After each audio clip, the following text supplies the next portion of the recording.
Բարի երեկո ժողովուրդ ջան, Ադրբեջանի ախորժակը գնալով մեծանում է, որովհետև հիմա նրանք հայտ են ներկայացրել, ցանկություն են հայտնել Գազա ուղարկել զորքեր եւ այդ զորքերը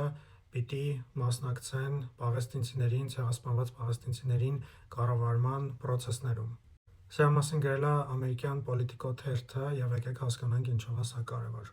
Գիտեք, Թրամփը 20 կետից բաղկացած պլան է ներկայացրել Գազայում խաղաղություն հաստատելու համար, ու այդ պլանի 15-րդ կետը ենթադրում է, որ պիտի ստեղծվի միջազգային կայունացման ուժեր կոչվող զինված ուժեր, որոնք որ պիտի կառավարեն Գազան ներսից Իսրայելի, Հորդանանի,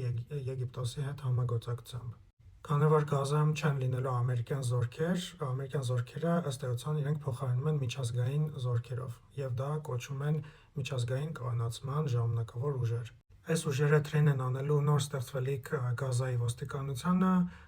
Իսրայելի հետ միասին կառավարելու են Գազայում ներքին անվտանգության հարցերը, կարճ ասած թույլ չեն տալու, որպեսզի պաղեստինցիները Գազայում կարողանան որևէ կերպ կազմակերպեն իրենց ինքնապաշտպանությունը իսրայելական այդ բռնության դեմ։ Հիմա հետ գանք Politico-ի այս հոդվածին, Ադրբեջանը հայտ է ներկայացրել արդեն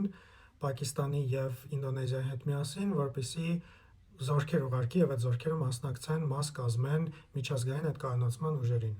Սա ուղղակի եւս մեկ անգամ ցույց է տալիս, թե ինչքան նման երկրներ են Իսրայելն ու Ադրբեջանը, որովհետեւ Ադրբեջանը ոչ միայն խնդիր չի տեսնում ցեղասպանության մեջ, այլ նաեւ պատրաստ է առաջիններից հայտ է ներկայացնում, որ այդ ամեն ինչին պաշտոնապես մասնակցի։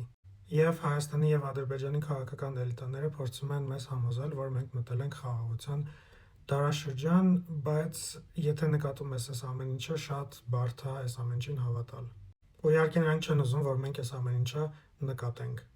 Սա նաև այն մարդկանց համար, ովքեր որ Հայաստանում մտածում են, որ Գազայում տեղի ունեցողը մեր վրա որևէ ձև չի ազդում եւ պետք չի ընդհանրապես խառնվել ու հետաքրքրվել։ Գրեք ձեր կարծիքները մեկնաբանություններում, անպայման կկարդամ, եթե հավանեցիք, բաժանորդագրվեք, լայքեք, մինչ